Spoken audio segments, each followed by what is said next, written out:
তোমাদের কাজ হচ্ছে ধৈর্য ধারণ করো।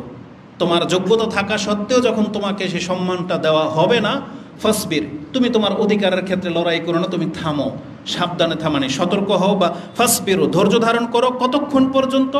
হাত্তা তালকাউনি আলাল হাউদ, আমার সাথে হাউজে কাউসারে তোমার সাক্ষাৎ হবে, সেই পর্যন্ত তুমি ধৈর্য ধারণ করে থাকো। তার মানে এখানে রাসূলুল্লাহ সাল্লাল্লাহু আলাইহি ওয়াসাল্লাম কেবল ওই ব্যক্তিদেরকে পরামর্শ দিচ্ছেন যার মুখ্য উদ্দেশ্য হবে পরকাল, আমার হাতে পানি পান করা, তাহলে সে যেন দুনিয়ার কোনো লোভের কারণে লড়াই না করে। তাকে দেওয়া হয় নাই, সে থেমে যাবে, কিন্তু সে যেন এটা নিয়ে লড়াই না করে, বরং বলা হয়েছে ফাসবির, তোমরা ধৈর্য ধারণ করো। এই হাদিস ইমাম তিরমিজি রাহিমাহুল্লাহ কোট করেছেন 2189। আমরা যখন এই হাদিস বয়ান করি তখন এটা আবার এক শ্রেণীর গায়ে লাগে।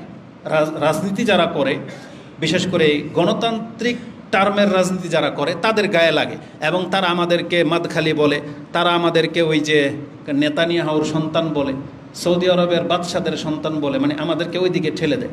মানে সরকারের বিরুদ্ধে বলতে পারাটা হচ্ছে জিহাদ, আর এটা হচ্ছে সাহসিকতা। আর যখন আপনি হাদিসের রেফারেন্স দিয়েও কথা বলবেন তখন তারা আমাদেরকে সরকারি দলের লোক বলে। আচ্ছা, এই দলের লোকদেরকে বলতে চাই, একে নাম ধরে বললে কোনো দ্বিধা হবে না, তারাও যখন ক্ষমতায় কোনো না কোনো দিন আসবে, কিন্তু আমাদের বিশ্বাস যে গণতান্ত্রিক সিস্টেমে কোনো দিন কোনো হুজুর ক্ষমতায় আসেও নাই, আসতেও পারবে না কিয়ামত পর্যন্ত, এটা আপনি জেনে নেন। কারণ হুজুর বা ইসলামিক দলকে খেলাফতে আসতে হলে রাসূলুল্লাহ সাল্লাল্লাহু আলাইহি সাল্লামকে দিয়ে আল্লাহ সেই পথ পন্থা শিক্ষা দিয়েছেন। সেটা কি? দাওয়াত দাও, কিছু লোক তৈরি হয়ে যাবে, তারপরে জিহাদ। এটা হচ্ছে মূলনীতি। কিন্তু ওই যে সমর্থন নিয়ে আপনি ক্ষমতায় আসবেন, পৃথিবীর সব যুগে খারাপ লোকের সংখ্যা বেশি ছিল, এটাই থাকবে। অতএব খারাপ লোক কোনো দিন আপনাকে ভোট দেবে না, বরং আপনি দেখতে পাবেন, আমরা তো ছোট অত বড় কথা বলি না, কিন্তু দুঃখজনক মানে হলেও সত্য, মুসলিম ঘরের সন্তান এই গণতান্ত্রিক সিস্টেমে জড়িয়ে সে এখন যেটা ছিল তার অন্তরে লুকায়িত, আল্লাহ যে বলেছেন এগুলো ফিতনা, আর আমি প্রমাণ করে দেব কে মুনাফেক আর কে সত্যবাদী, এটা তার জবান দিয়ে, তার আমল দিয়ে প্রমাণ পেয়ে যাবে। অথচ বাংলার জমিনের বড় নেতারাও নাকি প্রকাশ্য বলতেছে সে নাকি ধর্মীয় যে বিধান, আল্লাহর যে আইন, এটা নাকি বিশ্বাসই করে না। বুঝেন? আল্লাহ যেন আমাকে এবং আপনাদেরকে এই ধরনের গুমরাহি থেকে আল্লাহ যেন হেফাজত করে। আল্লাহ যে বলেছে তুমি মুসলিম হয়ে ময়ূর, এটা কিন্তু খুব সেন্সিটিভ একটা বিষয়। রাসূলুল্লাহ সাল্লাল্লাহু আলাইহি ওয়াসাল্লাম মুসলিমদের মাঝেই এই জোরালো বক্তব্য দিয়েছেন, আলা, তোমরা সাবধান হয়ে শোনো, লা ইয়াদখুলুল জান্নাহ ইল্লা নাফসুন মুসলিমাতুন, জান্নাতে মুসলিম ব্যক্তি ছাড়া কোনো ব্যক্তি ঢুকতে পারবে না।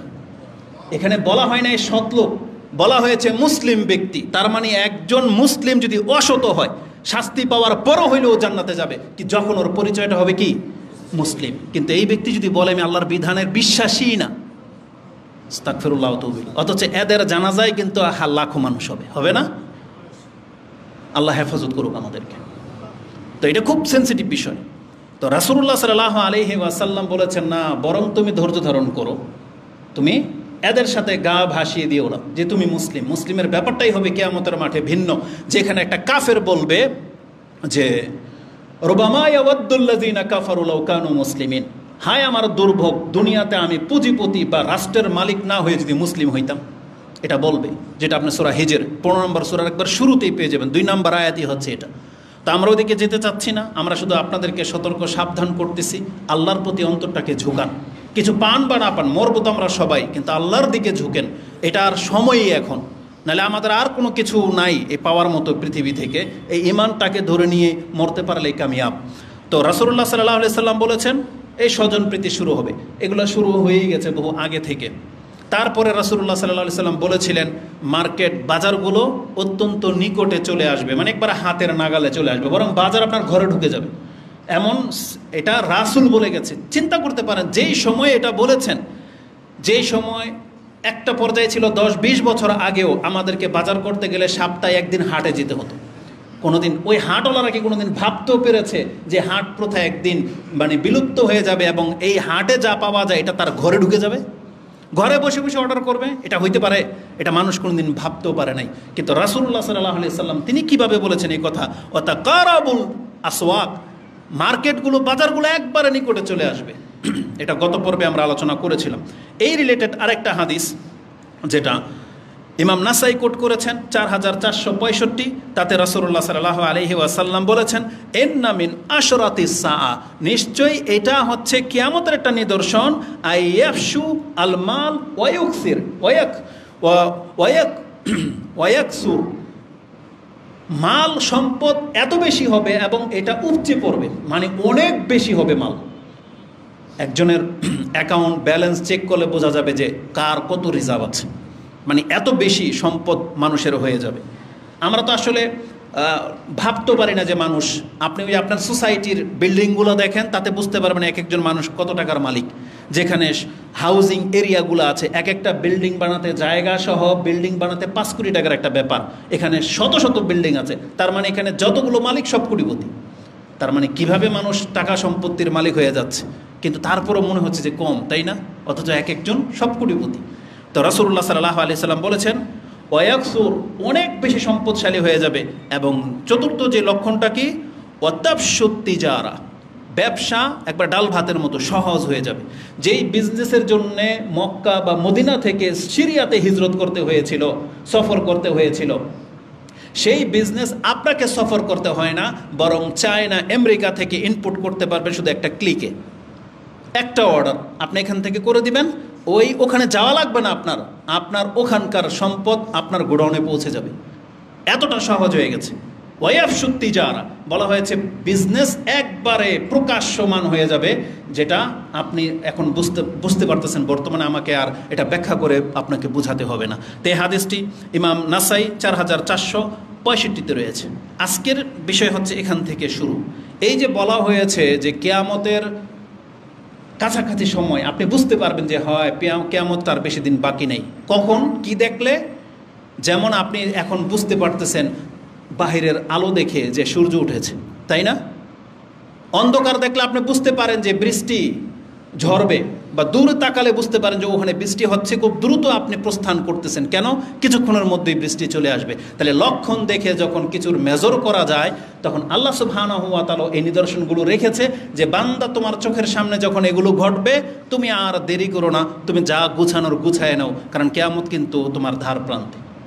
অন্তত আমাদের কিয়ামত দ্বার প্রান্তে।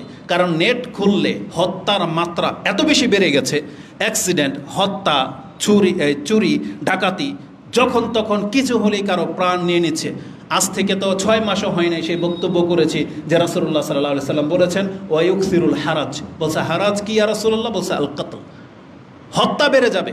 6 মাসও হয় নাই, এই যে চলমান 1 বছর হয়েছে হয়তো, যখন থেকে এই যে এই রাষ্ট্র পরিবর্তন ঘটনা ঘটতেছে, তখনই কিন্তু এই বিষয়গুলো আমাদের আলোচনার বিষয় ছিল যে হত্যা বেড়ে যাবে, আর মুসলিমকে এভাবে হত্যা করতেছে। কিন্তু সেই হত্যা আপনারা না, মানে বাংলার জমিন থেকে উৎখাত করে দিলেন, একটা বিপ্লব না নিয়ে আসছেন। কিন্তু আপনি তুলনামূলক লক্ষ্য করে দেখেন তো, যাদেরকে আপনি স্বৈরাচারী সরকার বলতেছেন, তাদের সময় যে হত্যাগুলো হইতো, এখন কি তা কমছে না বাড়ছে? তাহলে এটা আপনারা তো বলবেন যে আমরা নাকি শয়তানের, মানে এই কি জন্য ওই মানে রাষ্ট্রনায়কের মানে দালাল, এটাই না বলেন? এই যে যাদেরকে আপনি স্বৈরাচার বলতেছেন, আপনি ক্ষমতায় বসেন, আপনিও একদিন এই স্বৈরাচার রূপে এই নামে আপনি পরিচিত হবেন। কারণ বাংলাদেশের গণতান্ত্রিক সিস্টেমটাই এটা, যেই ওখানে যাবে স্বৈরাচার ছাড়া কোনোদিন এই চেয়ারের কেউ আশা করতে পারে না। আর আপনি জেনে নেন, যারা এটার পক্ষে লড়ে, যারা এটার পক্ষে কাজ করতেছে, কোনো ভালো মানুষ কোনোদিন ইলেকশন করতে পারে না, এটা জেনে নেন এই সিস্টেমে। তার মানে যে চেহারাটা আপনি দেখতে পাবেন, আপনি জেনে নেন নিঃসন্দেহে তার ব্যাকগ্রাউন্ড চেক করা ছাড়াই আমি আপনাকে বলতেছি, কোনো ভালো মানুষ কোনো দিন ক্ষমতা পাওয়ার জন্য চাইতেই পারে না, লড়াই করবে দূরের কথা। যেখানে রাসূল বলেছেন যারা চায় তাদেরকে আমরা ক্ষমতা দেই না, আর আপনি ক্যান্ডিডেট হয়ে বসে আছেন, মানে কি?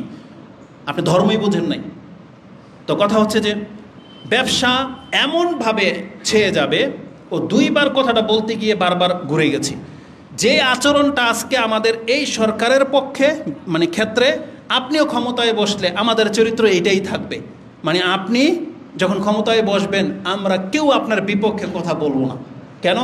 আপনিও যখন স্বজনপ্রীতি করবেন, আপনার দলের লোকদেরকে প্রাধান্য দিবেন, এমপি মন্ত্রী বানাবেন, তখনও আমাদেরকে দেখতে পাবেন আমরা এই কথাটাই বলতেছি, আপনাদেরকে বলবো ধৈর্য ধারণ করেন, তাদের বিপক্ষে কথা বললেন না, বা তাদের বিপক্ষে অস্ত্র ধরেন না। কেন? এটা হচ্ছে মূলনীতি। কারণ একদিন ক্ষমতায় আপনারা হয়তো যাবেন, তখন আমাদেরকে এই নীতি দিয়ে পাবেন। তখন আপনি বুঝতে পারবেন যে এই নীতিটা কত চমৎকার নীতি। মানে যেই ব্যক্তি ক্ষমতার, তাকে টেনে নামানোর যে নীতি, এটা যে নোংরা নীতি, এটা আপনার মধ্যে জ্ঞান ঢুকলে আপনি বুঝতে পারবেন যে এটা কতটা মন্দ নীতি। তো আর সবচেয়ে এইটাই বেটার যে যেই ব্যক্তি বসে গেছে তো বসে যাবে, তাকে শুধরানোর চেষ্টা করতে হবে, এটা হচ্ছে সঠিক নীতি। আল্লাহ এদেরকে বুঝদান করুন, আমিন।